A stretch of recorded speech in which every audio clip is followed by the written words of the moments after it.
Welcome guys. सो आज की video में हम डिस्कस करेंगे आपके फाइनेंस अकाउंट असिस्टेंट का next topic which is matrix and determinants. So important topic है, तो इस वीडियो को पूरा देखना। इस वीडियो में हम डिस्कस करेंगे मैट्रिक्स के जितने भी कंसेप्ट्स हैं वो सारे इस वीडियो में हम करने वाले हैं कवर। नेक्स्ट वीडियो में डिटर्मिनेंट्स और फिर नेक्स्ट वीडियो इनके एमसीक्यू, तो ये आपका टॉपिक हो जाएगा। थोड़ा सा लेंथी टॉपिक है इसलिए मैं ब्रेक करके इसको पढ़ा रहा हूँ आपको, ताकि आपको अच्छे से समझ में आए। सो वीडियो को लास्ट तक जरूर देखना। So what you mean by matrix? Matrix कुछ नहीं होता है, matrix is just a rectangular arrangement of numbers और फंक्शंस। ठीक है, नंबर्स और फंक्शंस की एक रेक्टेंगुलर अरेंजमेंट को हम मैट्रिक्स बोलते हैं। फॉर एग्जांपल जैसे यहाँ पे मैंने कुछ मैट्रिक्स बनाई है, जैसे ए एक मैट्रिक्स है जिसमें देखो नंबर्स को हमने रेक्टेंगुलर अरेंजमेंट में हमने क्या किया हुआ है, उनको अरेंज किया हुआ है, इसको बोलते हैं हम मैट्रिक्स। सिमिलरली ये मैट्रिक्स बी आ गई, सिमिलरली ये तीसरी मैट्रिक्स आ गई। अब मैट्रिक्स के अंदर जो उसके एलिमेंट्स होंगे, ठीक है, जो उसके एलिमेंट्स होंगे वो आपको बस इतना याद रखना है, वो नंबर्स भी हो सकते हैं और वो फंक्शंस भी हो सकते हैं।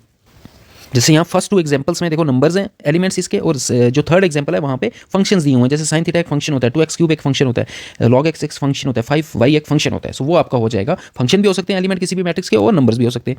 नेक्स्ट आपका होता है ऑर्डर ऑफ मैट्रिक्स।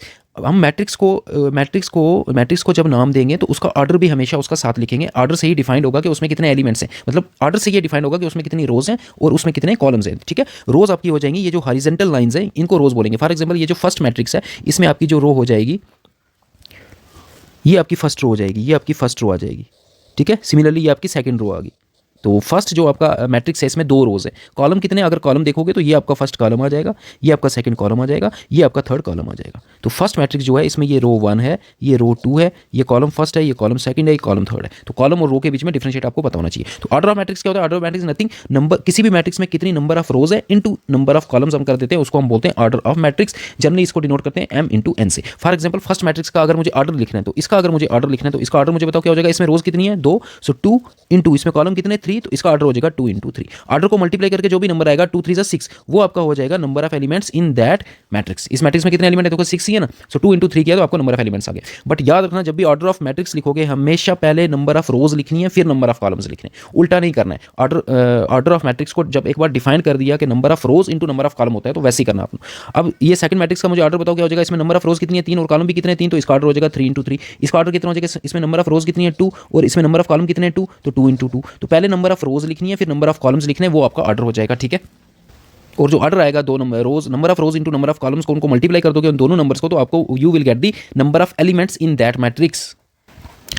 नेक्स्ट आपका आ जाता है type of matrix. So first आपकी टाइप होती है कॉलम मैट्रिक्स। जैसे नाम से पता चल रहा है कॉलम मैट्रिक्स, कोई भी ऐसी मैट्रिक्स जिसमें एक ही कॉलम होगा उसको हम बोलेंगे कॉलम मैट्रिक्स। तो सिंपल है ना, कोई भी ऐसी मैट्रिक्स जिसमें एक ही कॉलम होगा उसको हम क्या बोलेंगे, कॉलम मैट्रिक्स। फॉर एग्जांपल जैसे ये एक कॉलम मैट्रिक्स है, देखो इसमें कितने कॉलम है, इसमें एक ही कॉलम है, क्योंकि इसमें है ही एक एलिमेंट है, तो इसमें रो भी एक है, इसमें कॉलम भी एक है। अगर इसका मैं आपको ऑर्डर पूछूं तो मुझे बताओ इसका ऑर्डर क्या हो जाएगा। इसमें रो भी एक है और इसमें कॉलम भी एक है, तो 1:1 इसका ऑर्डर हो जाएगा। सिमिलरली एक मैट्रिक्स में और लिखता हूँ 3 - 6, ये भी एक कॉलम मैट्रिक्स है, क्योंकि इसमें क्या है नंबर ऑफ रोज तो दो हैं बट नंबर ऑफ कॉलम एक ही है। देखो नंबर ऑफ कॉलम यहाँ से देखना ऊपर से, नंबर ऑफ कॉलम यहाँ पे एक ही है। इसका ऑर्डर क्या हो जाएगा, रोज को हमेशा पहले लिखते हैं ऑर्डर में, तो यहाँ पे रोज 2 हैं और कॉलम 1 है, तो 2 इंटू 1 इसका ऑर्डर हो जाएगा। सिमिलरली 4 6 7, ये भी एक कॉलम मैट्रिक्स है, क्योंकि इसमें रोज तो 3 है बट कॉलम देखो कॉलम यहाँ पे एक ही है, सो इसका ऑर्डर क्या हो जाएगा 3:1। तो आप क्या देखोगे, जब भी कॉलम मैट्रिक्स होगी नंबर ऑफ कॉलम्स हमेशा 1 होगा, दैट मीन्स ये वाला नंबर हमेशा 1 आएगा ऑर्डर में, ये वाला नंबर हमेशा 1 होगा। सो इन जनरल अगर कॉलम मैट्रिक्स का हम ऑर्डर लिखेंगे तो क्या लिखेंगे m/1, क्योंकि उसमें कॉलम तो 1 ही होगा, तो कॉलम को n को रिप्लेस कर दो 1 से। तो इन जनरल जो ऑर्डर आपका होगा कॉलम मैट्रिक्स का वो इस फॉर्म में होगा m/1, क्योंकि उसमें एक ही कॉलम होगा। समझ गए कॉलम मैट्रिक्स क्या होगी। सिमिलरली अब सेकंड टाइप आती है रो मैट्रिक्स। तो जैसे कॉलम मैट्रिक्स बोला उसी तरह रो मैट्रिक्स, ऐसी मैट्रिक्स जिसमें एक ही रो होगी उसको हम कॉलम मैट्रिक्स बोलेंगे। फॉर एग्जाम्पल ये जो पहली हमने एग्जांपल वहां लिखी थी वो यहाँ भी लिखते हैं, ये भी एक क्या है, एक रो मैट्रिक्स है, क्योंकि इसमें एक ही रो है, इसमें तो कॉलम भी एक है। तो ये जो मैट्रिक्स है ये रो मैट्रिक्स भी है, ये कॉलम मैट्रिक्स भी है। ऐसी मैट्रिक्स जिसमें एक ही एलिमेंट होगा वो आपकी रो मैट्रिक्स भी होगी, वो कॉलम मैट्रिक्स भी होगी। सिमिलरली रो मैट्रिक्स की और एग्जांपल अगर लिखनी है आपने तो रो मैट्रिक्स की आ जाएगी 2 5, सिमिलरली आ जाएगी 4 6 3, सिमिलरली आ जाएगी 1 0 -1 2। ये सारी की सारी क्या है, रो मैट्रिक्स की एग्जांपल है, क्योंकि रो देखो इसमें रो कितनी है एक ही है। इसका ऑर्डर क्या हो जाएगा 1:2, इसका ऑर्डर क्या हो जाएगा 1:3, इसका ऑर्डर क्या हो जाएगा 1:4, क्योंकि इसमें एक रो है और 2 कॉलम है। देखो 2 कॉलम है, फर्स्ट कॉलम सेकंड कॉलम, इसमें रो तो एक ही है बट कॉलम देखो 1 2 3 है, तो 1:3। ठीक है, इसमें रो कितनी है, रो देखो एक ही है बट कॉलम कितने 1 2 3 4, तो 1:4। तो number of rose into number of columns हमेशा लिखना है आपने ऑर्डर। तो इन जनरल अगर रो मैट्रिक्स का ऑर्डर लिखोगे तो वो किस फॉर्म में आएगा, वो आपका आ जाएगा 1:n, m की वैल्यू 1 हो जाएगी 1:n। तो जनरल ऑर्डर जो रो मैट्रिक्स का होगा वो होगा 1:n। ठीक है, नेक्स्ट आपका आ जाएगी स्क्वायर मैट्रिक्स। नाम से पता चल रहा है स्क्वायर मैट्रिक्स ऐसी मैट्रिक्स जिसमें नंबर ऑफ रोज और नंबर ऑफ कॉलम्स इक्वल होंगे, दैट इज m=n हो जाएगा। फॉर एग्जांपल ये जो मैंने ऊपर मैट्रिक्स लिखी थी जिसको मैंने रो मैट्रिक्स भी बोला था, जिसको मैंने कॉलम मैट्रिक्स भी बोला था, वो यहाँ पे भी आई एग्जांपल, बिकॉज इसमें नंबर ऑफ रोज कितनी है 1, नंबर ऑफ कॉलम्स कितने 1, तो दोनों इक्वल है ना, इसलिए ये कौन सी मैट्रिक्स है, स्क्वायर मैट्रिक्स। सिमिलरली अगर 2/2 की लिखोगे तो ये आ जाएगी देखो इसमें नंबर ऑफ रोज कितने 2 और नंबर ऑफ कॉलम्स भी कितने 2, मतलब m और n की वैल्यू अगर इक्वल हो जाए तो उस मैट्रिक्स को हम बोलते हैं square matrix. A matrix in which number of rows is equal to the number of columns is known as square matrix. Similarly 3/3 की कौन सी हो जाएगी, ये जैसे 4 2 3 1, देखो ये मैट्रिक्स, इसमें नंबर ऑफ रोज 3 है। तो अच्छा एक बात और याद रखना, जब भी हम मैट्रिक्स लिखते हैं तो उसका जो ऑर्डर लिखते हैं वो यहाँ पे लिखते हैं। इसका ऑर्डर 3:3 हो जाएगा तो यहाँ पे लिखते हैं ऑर्डर 3:3, ठीक है। सो इसका जनरल, इसका जो स्क्वायर मैट्रिक्स का जो जनरल आपका ऑर्डर आएगा उसको जनरली कैसे लिखेंगे, या तो m/m लिख दो क्योंकि दोनों वैल्यू इक्वल होंगी, या n/n लिख दो। तो सिंपली हम ऐसे लिखते ही नहीं है, सिर्फ m ही लिखते हैं या सिर्फ n ही लिखते हैं, क्योंकि नंबर जितनी नंबर ऑफ रोज है उतनी नंबर ऑफ कॉलम्स है। तो ये सिंपल m और सिंपल n भी लिख सकते हैं, ठीक है। नेक्स्ट आपकी आ जाती है डायगोनल मैट्रिक्स। डायगोनल मैट्रिक्स उस मैट्रिक्स को बोलते हैं जिसके डायगोनल के एलिमेंट्स को छोड़ के बाकी सारे एलिमेंट्स जीरो होंगे। All non diagonal elements are zero. For example यहाँ पे मैं एक मैट्रिक्स बना रहा हूँ, ठीक है, 2 5 0 0। तो मैट्रिक्स में जब भी डायगोनल का जिक्र होगा तो लीडिंग डायगोनल आपको समझना, ठीक है। डायगोनल वैसे दो होते हैं ना किसी भी रेक्टेंगल के, ये डायगोनल और ये डायगोनल। आपको जब भी डायगोनल की बात होगी तो ये वाला डायगोनल समझना है, लीडिंग डायगोनल, ठीक है। इसी को डायगोनल हम यहाँ पे ट्रीट करेंगे। सो ये देखो डायगोनल एलिमेंट को छोड़ दो, ये आपके आगे डायगोनल वाले एलिमेंट, ये डायगोनल वाले एलिमेंट, देखो ये डायगोनल वाले एलिमेंट, इनको छोड़ के बाकी जितने भी एलिमेंट हैं वो जीरो है ना। अगर इनको छोड़ के बाकी जो भी एलिमेंट जीरो होंगे तो तब उस मैट्रिक्स को हम बोलेंगे डायगोनल मैट्रिक्स। ये आगे 2:2 की। सिमिलरली अगर 3:3 की बनानी है तो 4 0 0 0 2 1 0 0, सॉरी ये भी 0 होगा 1। तो ये देखो डायगोनल वाले एलिमेंट छोड़ दो, ये डायगोनल वाले एलिमेंट छोड़ दो, बाकी सारे एलिमेंट देखो जीरो है। तो it is an example of diagonal matrix. Diagonal matrix जो है वो स्क्वायर मैट्रिक्स की टाइप है, याद रखना। डायगोनल मैट्रिक्स एक स्क्वायर मैट्रिक्स ही होगी हमेशा, ठीक है। कोई भी non square matrix diagonal matrix नहीं हो सकती क्योंकि उसमें डायगोनल बनेगा ही नहीं, ठीक है। सो स्क्वायर मैट्रिक्स होगी। अगर डायगोनल एलिमेंट्स को छोड़ के बाकी जितने भी एलिमेंट्स होंगे वो जीरो होंगे, then the matrix is known as diagonal matrix. Next type of matrix is scalar matrix. तो स्केलर मैट्रिक्स एक डायगोनल मैट्रिक्स की आगे टाइप है, ठीक है। ऐसी डायगोनल मैट्रिक्स जिसके डायगोनल एलिमेंट्स अगर सेम हो जाएं तो तब उस डायगोनल मैट्रिक्स को हम क्या बोलेंगे, स्केलर मैट्रिक्स। फॉर एग्जांपल ये आपकी एक मैट्रिक्स आ गई जिसके डायगोनल एलिमेंट्स हैं 1 1 0 0। देखो ये एक डायगोनल मैट्रिक्स है क्योंकि डायगोनल एलिमेंट को छोड़ के देखो, आप डायगोनल एलिमेंट्स को छोड़ के देखो, ये मैंने डायगोनल एलिमेंट छोड़ दिए, बाकी जितने भी एलिमेंट है देखो जीरो है। So it is a diagonal matrix. But इसमें एक प्रॉपर्टी हो रहा है कि इसके डायगोनल के एलिमेंट्स भी सेम है, देखो यहाँ भी 1 है यहाँ भी 1 है। सो इस तरह के डायगोनल मैट्रिक्स को हम बोलते हैं scalar matrix. A diagonal matrix whose all diagonal elements are equal is known as scalar matrix.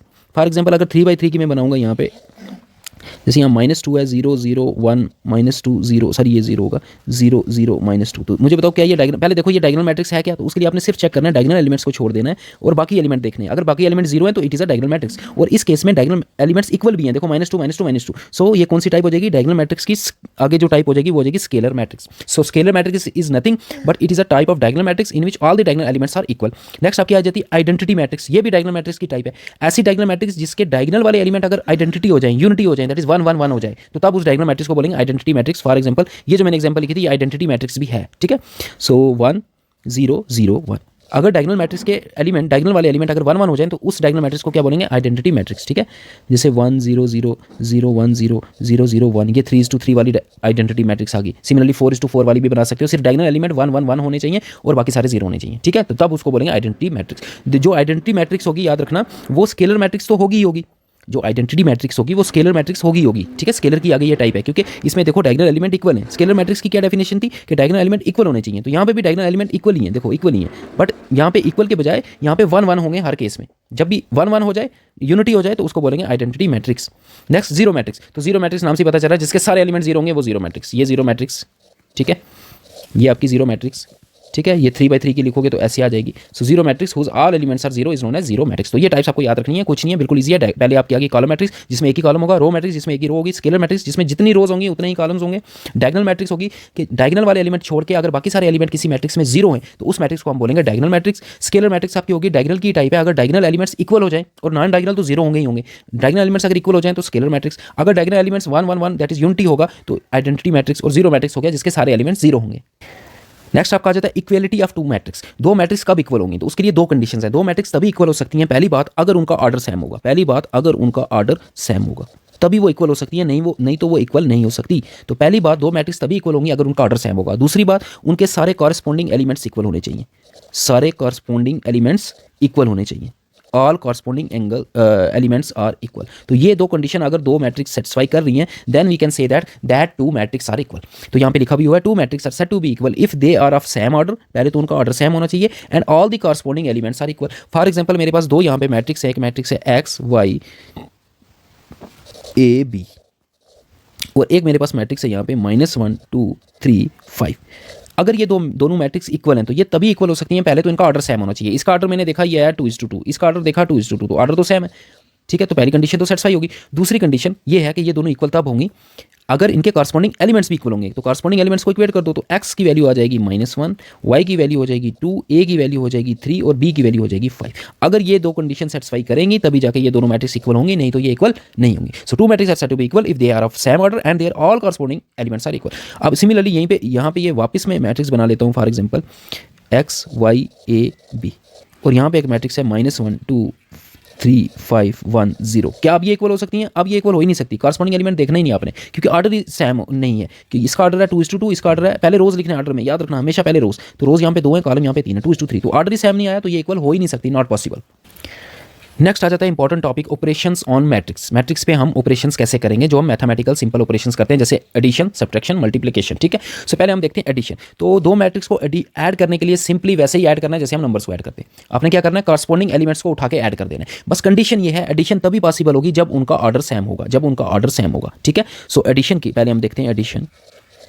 तो एडिशन के लिए आपको याद रखना है, दो matrix can be added only if they have same order, they are of same order, तभी वो ऐड हो सकती हैं। और ऐड करना कैसे है, कॉरस्पॉन्डिंग एलिमेंट्स को जस्ट ऐड कर दो। फॉर एग्जांपल आपके पास दो मैट्रिक्स हैं 2 1 4 3, इसको आपको एक मैट्रिक्स और से ऐड करना है 5 2 3 1। तो कैसे ऐड करोगे, सबसे पहले आपने ऑर्डर चेक करना है। ऑर्डर इसका देखा मैंने, इसका ऑर्डर है 2:2, इसका ऑर्डर भी है 2:2, तो ऑर्डर तो सेम है, तो we can add them. So add करके आपके पास जो मैट्रिक्स आ जाएगी, सिंपली कॉरस्पॉन्डिंग एलिमेंट्स को ऐड कर दो। 2 + 5 7, 1 + 2 3, 4 + 3 7, 3 + 1 4, तो ये आ गया आपका, ऐड करके ये आपका आ गया। सो एडिशन समझ गए। एडिशन में एक ही बात याद रखनी है, सेम ऑर्डर होगा। अगर सेम ऑर्डर नहीं होगा तो addition is not possible, not defined, ठीक है। एडिशन तब नॉट डिफाइंड हो जाएगी।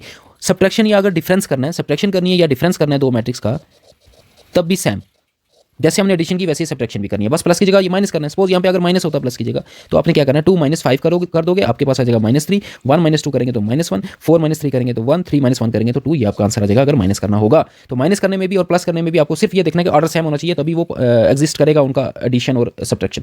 अगर सेम ऑर्डर की नहीं हुई तो तब उनको हम प्लस माइनस कर ही नहीं सकते। फॉर एग्जाम्पल यहाँ पे एक कॉलम और होता 4 5, देखो अब 2 को तो मैं 5 से माइनस करता, 1 को 2 से माइनस करता, तो इस 4 को किसके साथ माइनस करता, क्योंकि इसका कॉरस्पॉन्डिंग एलिमेंट तो यहाँ पे है ही नहीं है। इस 5 को किससे माइनस करता या प्लस करता, क्योंकि इसका कॉरस्पॉन्डिंग एलिमेंट तो यहाँ पे है ही नहीं है। तो एडिशन और सब्ट्रैक्शन के लिए आपको याद रखना है, क्या याद रखना है कि ऑर्डर सेम होना चाहिए। नेक्स्ट ऑपरेशन आपका आ गया multiplication of A matrix bye a scalar. अगर किसी मैट्रिक्स को किसी नंबर से आपको मल्टीप्लाई करना है तो तब कैसे करना होगा, तो ये बात आपने ध्यान रखनी है। फॉर एग्जांपल आपके पास एक मैट्रिक्स है 4 5 3 2, इसको आपको बाहर एक नंबर से मल्टीप्लाई करना है, 3 से आपको इसको मल्टीप्लाई करना है। तो जब भी मैट्रिक्स को किसी स्केलर नंबर से मल्टीप्लाई करते हो तो वो अंदर जाके आपको इतना याद रखना है, वो हर एक एलिमेंट के साथ मल्टीप्लाई हो जाएगा। So this will be equal to 3 को अंदर हर एक एलिमेंट से मल्टीप्लाई कर दो, 3 4 12, 3 5 15, 3 3 9, 3 2 6, तो ये आपका आंसर आ जाएगा। समझ के बात को, अगर किसी स्केलर से किसी मैट्रिक्स को मल्टीप्लाई करना है, so it will be multiplied by each and every element of the matrix. अब इस प्रॉपर्टी को आपको बड़े ध्यान से याद रखना है, क्योंकि जब हम डिटर्मिनेंट्स पढ़ेंगे, डिटर्मिनेंट्स में भी ये प्रॉपर्टी आएगी। डिटर्मिनेंट्स में जब भी कोई स्केलर को मल्टीप्लाई करते हैं तो वो अंदर हर एक एलिमेंट के साथ मल्टीप्लाई नहीं होता, बल्कि वो अंदर जाके या तो किसी एक रो के साथ उसको मल्टीप्लाई करना होगा या किसी एक कॉलम के साथ मल्टीप्लाई करना होगा। अगर ये मैट्रिक्स की जगह डिटर्मिनेंट होती 4 5 3 2, अब 3 को अंदर अगर आपको मल्टीप्लाई करना है तो किसी एक रो या किसी एक कॉलम के साथ इसको मल्टीप्लाई करना होगा, ठीक है। वो आपकी चॉइस है, वो किसके साथ आप करते हो। फॉर एग्जांपल 3 को मैं इस कॉलम के साथ मल्टीप्लाई करता हूं तो आपका आंसर हो जाएगा 4 3 3 5 15, 3 2 6, तो ये आपका आंसर ये भी होगा। सिमिलरली मैं फर्स्ट कॉलम के साथ भी मल्टीप्लाई कर सकता था, 3 4 12 और 5 का 5 एज इट इज, और 3 3 9 और 2 एज इट इज। इस डिटर्मिनेंट की वैल्यू जब हम निकालेंगे और इस डिटर्मिनेंट की वैल्यू जब हम निकालेंगे तो आप देखोगे तो इन दोनों की वैल्यू सेम आएगी, ठीक है। सिमिलरली रो के साथ भी मल्टीप्लाई कर सकते हो, तो इसका आंसर मैं ये भी लिख सकता हूँ, 3 को फर्स्ट रो के साथ मल्टीप्लाई कर दो, 3 4 12, 3 5 15 और 3 second row as it is. Similarly second row के साथ भी मल्टीप्लाई कर सकते हो, सेकंड रो के साथ मल्टीप्लाई करोगे तो first row as it is, तो सेकंड रो आ जाएगी 3 3 9, 3 2 6। तो इन सभी ये जो चारों डिटर्मिनेंट आई हैं, इनको जब हम सॉल्व करके इनका आंसर निकालेंगे तो वो देखना जब हम डिटर्मिनेंट पढ़ेंगे तो वो सेम आएगा, ठीक है। सो आपको ये प्रॉपर्टी ध्यान से याद रखनी है, क्योंकि ये दोनों में डिफरेंस है थोड़ा सा। जब भी मैट्रिक्स के साथ कोई स्केलर नंबर मल्टीप्लाई होगा तो वो हर ईच एंड एवरी एलिमेंट के साथ अंदर जाके मल्टीप्लाई होगा, बट डिटर्मिनेंट के साथ अगर कोई स्केलर मल्टीप्लाई हो रहा है तो वो अंदर जाके या तो किसी रो के साथ मल्टीप्लाई होगा या किसी कॉलम के साथ मल्टीप्लाई होगा। वो आपकी चॉइस है, आप किसी भी रो या किसी भी कॉलम से मल्टीप्लाई कर सकते हो उसको। अब इसका रिवर्स भी आपको याद रखना है, इसी प्रॉपर्टी का रिवर्स। इसका रिवर्स क्या हो जाएगा, अगर किसी मैट्रिक्स से कोई एलिमेंट आपको कॉमन लेना, जैसे यही मैट्रिक्स ले ली मैंने 12 15 9 6, तो यहाँ पे मुझे दिख रहा है कि यहाँ पे ये इन सब में कुछ कॉमन है, तो मैट्रिक्स से कोई एलिमेंट तभी कॉमन ले सकते हो अगर वो हर एक एलिमेंट में कॉमन होगा, मतलब इसी प्रॉपर्टी का इनवर्स प्रॉपर्टी, ठीक है। तो मैंने देख रहा है कि 3 इन सब में कॉमन फैक्टर आ रहा है, तो 3 को मैं कॉमन ले सकता हूँ। तो 3 को जैसे कॉमन लूंगा तो 12 की जगह 4 बचेगा, यहाँ पे आपका 5 बचेगा, यहाँ पे 3 3 सा 9 होता है, 3 बचेगा, 3 2 सा 6 होता है, तो यहाँ पे 2 बचेगा। तो कॉमन भी जब लेंगे तो तब हर एक एलिमेंट से उसको कॉमन लेना होगा। सिमिलरली अगर डिटर्मिनेंट की बात करूँ, अगर डिटर्मिनेंट से मुझे कॉमन लेना है, जैसे यही डिटर्मिनेंट मेरे पास होती 12 15 9 6, ठीक है। डिटर्मिनेंट का ये सिंबल होता है, सिंबल ऐसे स्ट्रेट लाइन लगानी होती है और मैट्रिक्स में ऐसे ब्रैकेट लगाने होते हैं, ठीक है। सो अगर डिटर्मिनेंट में मुझे कॉमन लेना है तो कहाँ से कॉमन आएगा, या तो किसी रो से कॉमन आएगा या किसी कॉलम से कॉमन आएगा। तो फॉर एग्जांपल मुझे यहाँ से कॉमन, मुझे फर्स्ट रो में 3 कॉमन दिखा तो मैंने 3 कॉमन ले लिया, अंदर बचेगा 4 और यहाँ पे बचेगा 5 3 5 5 और 9 और 6 एज इट इज रहेंगे। अब मुझे सेकंड रो में भी 3 कॉमन दिख रहा है, तो सेकंड रो से अगर 3 कॉमन लेना है तो फिर एक 3 और आ जाएगा, दैट इज यहाँ पे 3 एक पहले से था, एक 3 और आ जाएगा। अब first row as it is, second row से भी मैंने 3 कॉमन लिया तो यहाँ बचेगा 3 and 2। तो जब देखो यहाँ 3 3 9 हो जाएगा, 9 टाइम्स 4 5 3 2। दैट मीन्स डिटर्मिनेंट में जब भी कॉमन लोगे तो किसी एक रो या किसी एक कॉलम से कॉमन ले सकते हो, ठीक है। और जब मैट्रिक्स से लोगे तो हर एक एलिमेंट से कॉमन लेना होगा, तभी कॉमन ले सकते हो अगर हर एक। नेक्स्ट आपकी प्रॉपर्टी आ जाती है multiplication of 2 matrix which is most important property, ठीक है। 2 मैट्रिक्स का मल्टीप्लिकेशन कैसे करेंगे, जैसे मैंने आपको बताया कि एडिशन और सब्ट्रैक्शन के लिए सबसे पहले आपने कंडीशन चेक करनी है कि दोनों मैट्रिक्स का ऑर्डर सेम होना चाहिए। अगर ऑर्डर सेम होगा तभी एडिशन हो सकती है, तभी सब्ट्रैक्शन या डिफरेंस पॉसिबल है। सिमिलरली मल्टीप्लिकेशन के लिए आपको ऑर्डर सेम होने की जरूरत नहीं है। मल्टीप्लिकेशन के लिए आपको कंडीशन याद रखनी है, multiplication of 2 matrix is defined only if number of columns in first matrix is equal to number of rows in second matrix, in second matrix. तो ये कंडीशन आपकी, इसको आपको याद रखना है, ठीक है। अगर ये कंडीशन सेटिस्फाई करेगी दोनों मैट्रिक्स की, then their product is defined, otherwise the product is not defined. For example आपको एग्जाम में एक क्वेश्चन दे दे के 2 मैट्रिक्स दे दे, इनको मल्टीप्लाई करके बताओ क्या आंसर, और आप मल्टीप्लाई करना शुरू कर दो, टाइम वेस्ट कर दो अपना। आपने सबसे पहले ये कंडीशन चेक करनी है, अगर ये कंडीशन सेटिस्फाई होगी तभी जाके वो प्रोडक्ट पॉसिबल होगा। फॉर एग्जाम्पल उसने ऐसी मैट्रिक्स दे दी जिसमें ये कंडीशन सेटिस्फाई नहीं हो रही, that means number of column जो फर्स्ट मैट्रिक्स में और नंबर ऑफ रोज जो सेकंड मैट्रिक्स में वो इक्वल नहीं है, तो उस केस में सीधा आपका आंसर हो जाएगा not defined, product is not defined, multiplication is not defined. So सबसे पहले आपने क्या करना है, मल्टीप्लिकेशन के लिए पहले ये चेक करना है, अगर ये सेटिस्फाई होगा देन आगे प्रोसीड करना है, नहीं तो उसका आंसर नॉट डिफाइंड हो जाएगा। फॉर एग्जांपल यहाँ पे मैं 2 मैट्रिक्स ले रहा हूँ, अब मल्टीप्लिकेशन करेंगे कैसे, ये तो गया कंडीशन कि कब पॉसिबल होगी कब पॉसिबल नहीं होगी, कब डिफाइंड होगी कब डिफाइंड नहीं होगी। अब करेंगे कैसे, फॉर एग्जांपल पहले हम स्क्वायर मैट्रिक्स ले लेते हैं। मैट्रिक्स में जितना भी ज़्यादा हमारा काम होगा जो वो स्क्वायर मैट्रिक्स में ही होगा, ठीक है। स्क्वायर मैट्रिक्स आपको ज़्यादा देखने को मिलेंगी, 2 3 4 एंड -1, ये आपकी एक मैट्रिक्स है, इसको आपको मल्टीप्लाई करना है, एक दूसरी मैट्रिक्स है 4 3 2 5। अब देखो सबसे पहले क्या चेक करना है आपको, यहाँ पे तो कुछ चेक करने की जरूरत नहीं क्योंकि दोनों स्क्वायर मैट्रिक्स हैं और दोनों का ऑर्डर भी सेम है, 2:2, तो सेम होगा, इनके सारे नंबर ऑफ रोज और नंबर ऑफ कॉलम सेम ही है। फिर भी चेक कर लो, हमें क्या चेक करना है, नंबर ऑफ कॉलम। तो फर्स्ट मैट्रिक्स के कॉलम देखने हैं, यहाँ पे कितने कॉलम है 2, और सेकंड मैट्रिक्स की रोज देखनी है, कितनी रोज हैं 2, तो इक्वल है। अगर नंबर ऑफ कॉलम्स और नंबर ऑफ रोज इक्वल है तो फिर मल्टीप्लिकेशन पॉसिबल है। अब मल्टीप्लिकेशन करनी कैसी है, तो आपको याद रखना है सिंपल एक लॉजिक, आपको फर्स्ट मैट्रिक्स की रो उठानी है और उसको मल्टीप्लाई करते जाना है सेकंड मैट्रिक्स के कॉलम के साथ। क्या याद रखना है, रोज को कॉलम्स के साथ मल्टीप्लिकेशन करते जाना है, आपको आंसर मिल जाएगा। So your answer will be, तो हम क्या करेंगे, पहले इसकी फर्स्ट रो उठाएंगे फर्स्ट मैट्रिक्स की, बस फर्स्ट मैट्रिक्स की रोज लेनी है, सेकंड मैट्रिक्स के कॉलम लेने हैं, ये आपको याद रखना है बस, ठीक है। और सेकंड मैट्रिक्स का कॉलम उठाएंगे और इनको मल्टीप्लिकेशन कर देंगे। मल्टीप्लिकेशन कैसे करेंगे, इनके कॉरस्पॉन्डिंग एलिमेंट्स को मल्टीप्लाई करके ऐड करना है। मल्टीप्लिकेशन कैसे करेंगे, कॉरस्पॉन्डिंग एलिमेंट्स। अब इन दोनों में कॉरस्पॉन्डिंग एलिमेंट्स, 2 का कॉरस्पॉन्डिंग एलिमेंट 4 हो जाएगा, तो 2 4 आपका 8 हो गया, बीच में प्लस आ जाएगा। 3 का कॉरस्पॉन्डिंग एलिमेंट 2 हो जाएगा, 3 2 6 हो जाएगा, वो यहाँ पे आ जाएगा, हो गया काम। अब क्या करना है, इसी रो को आप सेकंड कॉलम से मल्टीप्लाई कर दो, इसी रो को आप सेकंड कॉलम से करेंगे तो वो यहाँ पे एलिमेंट आएगा आपका यहाँ पे, ठीक है। 2 3 6 हो जाएगा, प्लस फिर 3 5 15 हो जाएगा, फर्स्ट रो होगी। अब कॉलम खत्म हो गया ना क्योंकि सेकंड में, अब आपने यहाँ पे सेकंड रो उठानी है और उसको पहले फर्स्ट कॉलम से मल्टीप्लाई करना है, फिर सेकंड कॉलम से मल्टीप्लाई करना है। पहला एलिमेंट यहाँ पे आएगा, दूसरा एलिमेंट यहाँ पे आएगा, तो पहले फर्स्ट कॉलम से मल्टीप्लाई करो, कॉरस्पॉन्डिंग एलिमेंट्स को मल्टीप्लाई करना है, ये भी याद रखना। 4 4 16 हो जाएगा, बीच में प्लस आएगा, -1 × 2 करेंगे तो -2 आएगा, तो प्लस माइनस माइनस ही आने वाला है, तो -2 ही लिखूंगा मैं, ठीक है। फिर सेकंड कॉलम से मल्टीप्लाई करो, 4 3 12 एंड -1 × 5 इज -5, तो -5 आपका आंसर आ गया, मल्टीप्लिकेशन होगी। अब इनको जस्ट ऐड अप कर दो, 8 + 6 इज 14, 6 + 15 इज 21, यहाँ पे आ जाएगा 14, 12 - 5 is 7, this is your answer. So multiplication of 2 matrix is defined if number of columns in first matrix is equal to number of rows in second matrix। एक तो ये बात आपको याद रखनी है, ये डायरेक्ट एमसीक्यू में पूछ भी सकता है। अब मल्टीप्लिकेशन करनी कैसे है, जैसे ही 2 मैट्रिक्स आपको दिखेंगी मल्टीप्लिकेशन के लिए, पहले आपने ये कंडीशन चेक करनी है, अगर ये सेटिस्फाई हो रही है तो मल्टीप्लिकेशन कर देनी है। कैसे करनी है, रोज को कॉलम के साथ। फर्स्ट मैट्रिक्स की आपने रो लेनी है, ठीक है, फर्स्ट रो लेनी है, उसको सेकंड मैट्रिक्स के पहले फर्स्ट कॉलम के साथ मल्टीप्लाई करो, वो एलिमेंट यहाँ पे आ जाएगा आपका। फिर सेकंड कॉलम के साथ मल्टीप्लाई करो, वो एलिमेंट यहाँ पे आ जाएगा। फिर अगर थर्ड कॉलम भी यहाँ पे होता, थर्ड कॉलम से करो, वो एलिमेंट यहाँ पे आ जाता। जितने कॉलम है उन सबके साथ करो और वो फर्स्ट आपके आंसर की फर्स्ट रो के एलिमेंट बन जाएंगे वो सारे। सिमिलरली जैसे कॉलम खत्म हो जाएंगे, फिर सेकंड रो उठानी है फर्स्ट मैट्रिक्स की, सेकंड रो उठा ली, उसको पहले फर्स्ट कॉलम से मल्टीप्लाई किया, फिर उसको सेकंड कॉलम से मल्टीप्लाई किया, पहला एलिमेंट यहाँ पे आ गया, दूसरा यहाँ पे आ गया, अगर थर्ड कॉलम भी होता वो यहाँ पे आ जाता, फिर जस्ट ऐड अप कर लो तो आपका आंसर आ जाएगा। सो मल्टीप्लिकेशन को आप खुद से मैट्रिक्स बनाओ और इसको प्रैक्टिस करो, क्योंकि ये बहुत इंपॉर्टेंट है। ये आपको टिप्स पे होनी चाहिए, ठीक है, कैसे करनी है मल्टीप्लिकेशन ऑफ टू मैट्रिक्स। अब देखो ये दो मैट्रिक्स मैंने ले ली, देखने से ही पता चल रहा है इनका ऑर्डर सेम नहीं है। इसका ऑर्डर अगर मैं देखूंगा तो इसमें नंबर ऑफ रोज है 3 और नंबर ऑफ कॉलम है 2, तो 3:2 इसका ऑर्डर हो जाएगा। इसका ऑर्डर तो 2:2 है, नंबर ऑफ रोज भी 2 है, नंबर ऑफ कॉलम्स भी 2 है। बट हमें क्या चेक करना है मल्टीप्लिकेशन के लिए?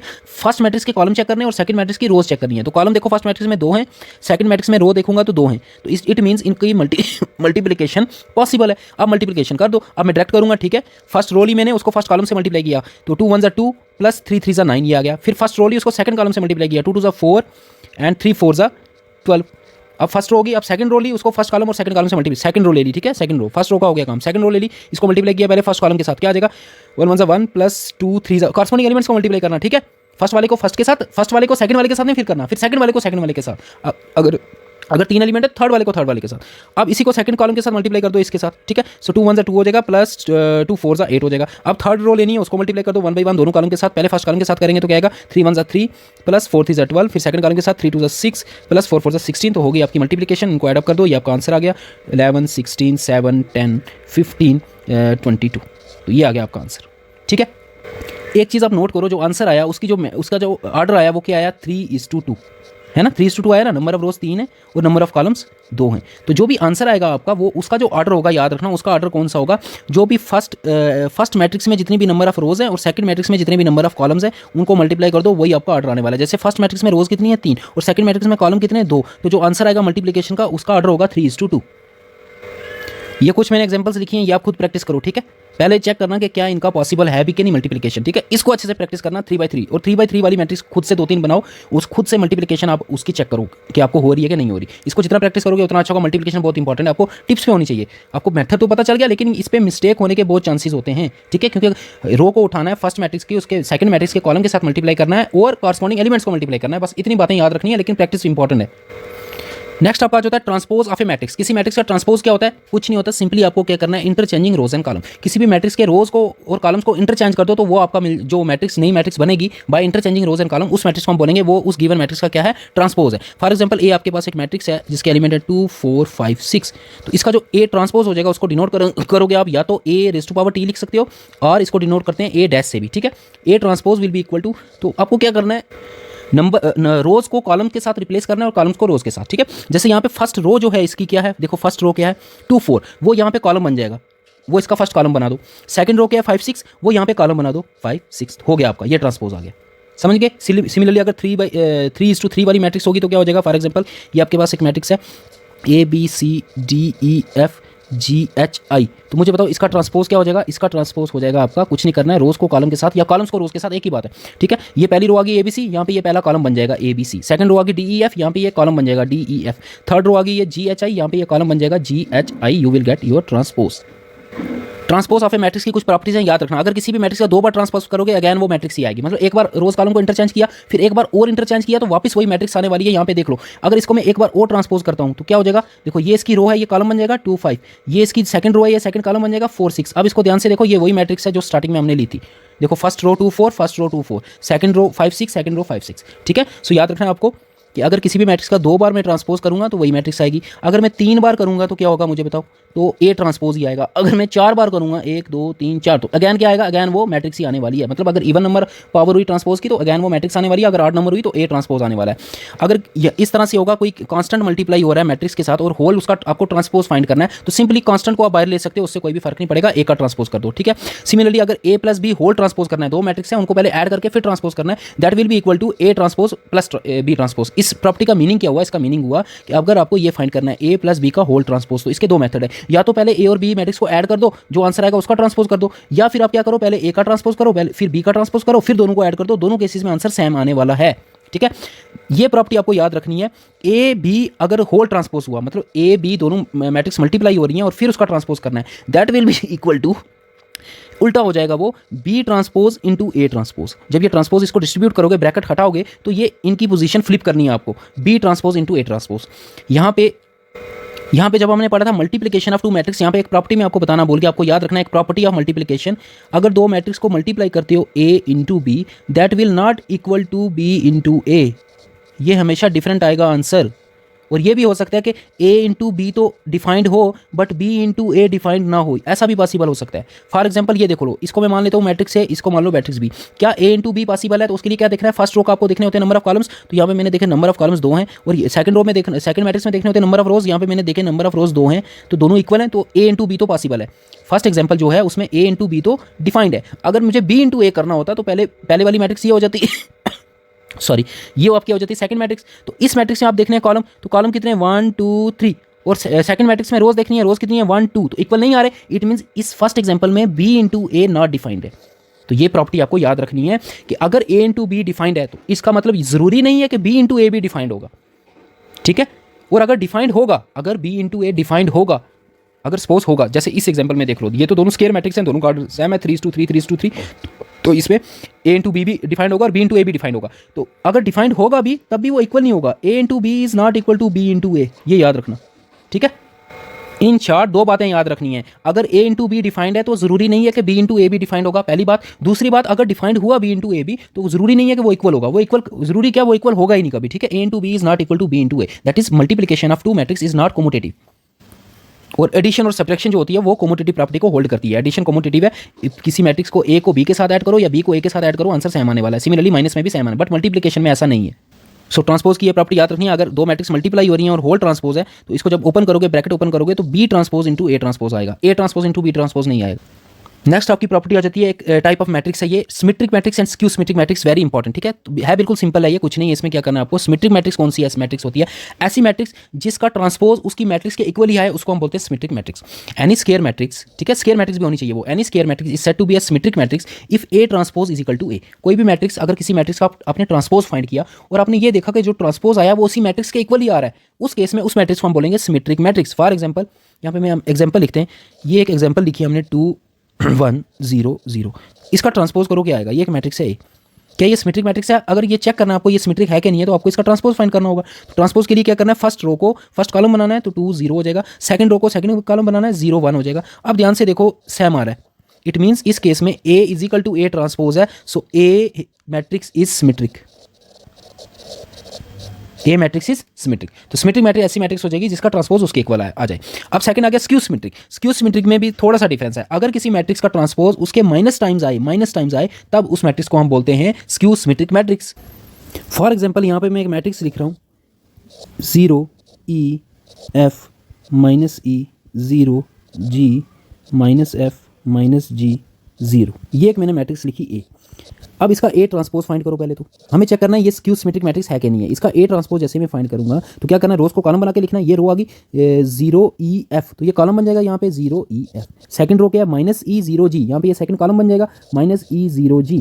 थर्ड रो क्या है minus F minus G minus 0, यहाँ पे ये थर्ड कॉलम बन जाएगा minus F minus G and 0। मुझे बताओ क्या ये दोनों मैट्रिक्स इक्वल आ रही है, इक्वल? तो अब बोलोगे सर इक्वल तो नहीं आ रहे हैं, क्योंकि यहाँ पे देखो E है, यहाँ पे माइनस E है, यहाँ पे F है, यहाँ पे माइनस F है, यहाँ पे माइनस E है, यहाँ पे E है, 0 वाले एलिमेंट तो छोड़ दो, यहाँ पे G है, यहाँ पे माइनस G है, यहाँ पे माइनस F है, यहाँ पे F है, यहाँ पे माइनस G है, यहाँ पे G है। इक्वल तो दिख रही है सर, लेकिन सिर्फ साइन का डिफरेंस आ रहा है, मतलब जितने भी एलिमेंट्स हैं इसमें उनका साइन अपोजिट है। तो अगर मैं यहाँ पे इस ए ट्रांसपोज से अगर एक माइनस कॉमन ले लेता हूँ, A transpose is equal to, मैंने एक माइनस कॉमन ले लिया तो क्या हो जाएगा, सबके साइन चेंज हो जाएंगे। और मैट्रिक्स से जब भी कोई चीज़ कॉमन लेते हैं तो एवरी एलिमेंट से वो कॉमन आती है, याद रखना। तो 0 का तो कोई साइन वो प्लस हो माइनस हो एक ही बात है, उसकी वैल्यू 0 ही होती है, तो वो एज इट इज रहेगा। माइनस कॉमन लिया तो ये प्लस ही हो जाएगा, ये प्लस F हो जाएगा, ये ई प्लस का था तो ये माइनस का हो जाएगा minus E, 0 as it is. ये माइनस का था G तो ये प्लस का हो जाएगा, ये F प्लस का था तो माइनस का हो जाएगा, ये माइनस का G हो जाएगा, और ये 0 एज इट इज। देखो अब देखो ये बराबर ए के इक्वल आ रहा है, 0 E F 0 E F। Second column second row देखो minus E 0 G minus E 0 G minus F minus G 0 minus F minus G 0। तो it means I can write as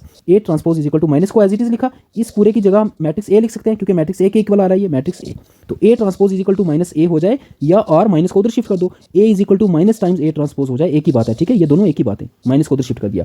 so it is a skew symmetric matrix, it is a skew symmetric matrix. तो skew symmetric matrix हो जाएगी ऐसी आपकी matrix जिसको transpose करने पे minus ए के इक्वल आए।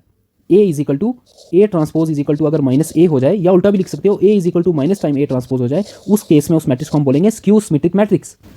अब आपको याद रखनी है एक बात, एक तो आपको याद रखना है skew symmetric matrix, a matrix in which A transpose is equal to A is known as symmetric matrix, and a matrix in which A transpose is equal to minus times A is known as skew symmetric matrix. अब आपको याद रखना है कोई भी matrix skew symmetric तब होगी जब उसके डायगोनल एलिमेंट, एक पैटर्न यहाँ पे नोट करो इस मैट्रिक्स में, बस मैं ये कह रहा हूँ एक पैटर्न नोट करो, उसके डायगोनल एलिमेंट ऑलवेज सारे जीरो होंगे।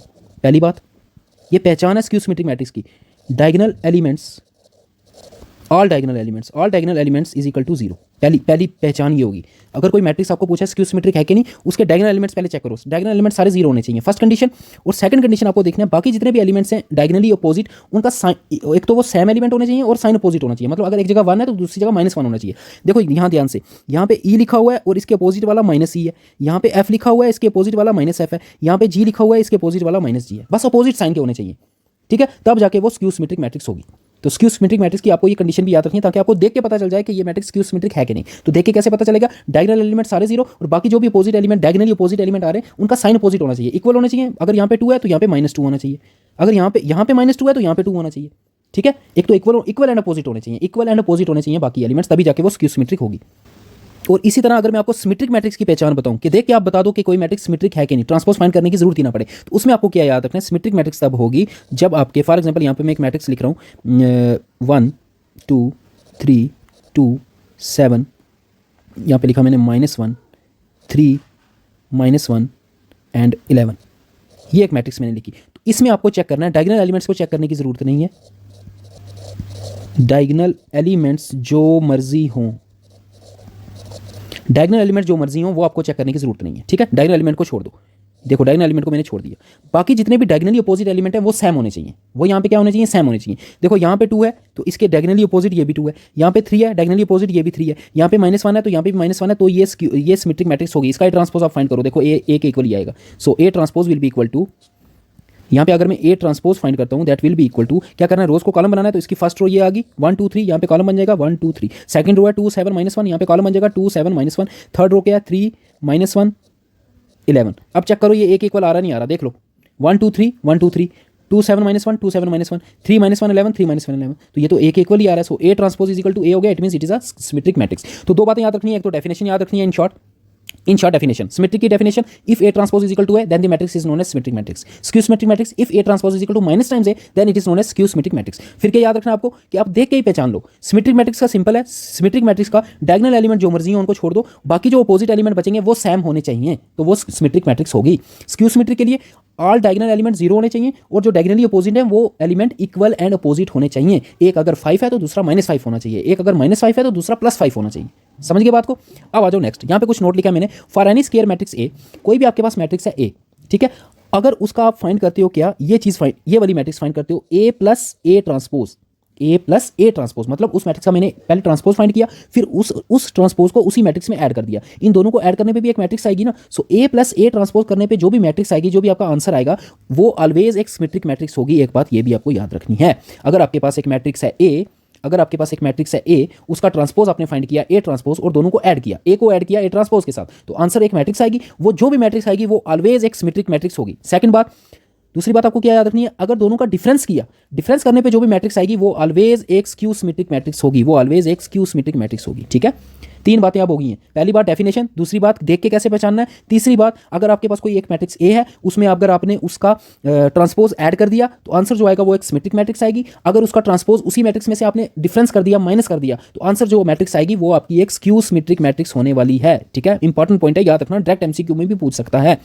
नेक्स्ट आपका आ जाता है, any square matrix can be expressed as a sum of symmetric and a skew symmetric matrix. पहले तो इसको एज ए स्टेटमेंट आपको याद रखना है, किसी भी मैट्रिक्स को हम रिप्रेजेंट कर सकते हैं as a sum of symmetric matrix and a skew symmetric matrix, और वो किस तरह से रिप्रेजेंट कर सकते हैं, इस तरह से, ये जो मैंने फॉर्मूला लिखा हुआ है, किसी भी मैट्रिक्स को आप लिख सकते हो half times A plus A transpose plus half times A minus A transpose.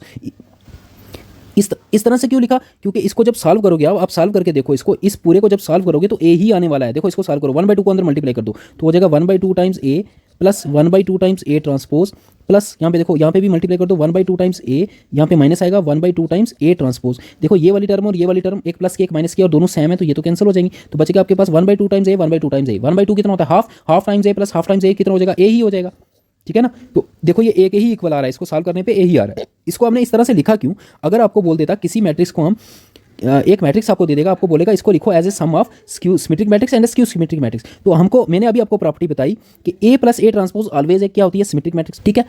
अगर इसके साथ मैंने 2 से हर एक एलिमेंट को डिवाइड कर दिया तब भी आंसर एक स्क्यू सिमेट्रिक मैट्रिक्स ही आएगी, ठीक है। अगर एक आपके पास सिमेट्रिक मैट्रिक्स है, उसको सेम नंबर से मल्टीप्लाई करो, डिवाइड करो, आंसर जो भी आएगा वो सिमेट्रिक मैट्रिक्स ही आने वाली है, ठीक है।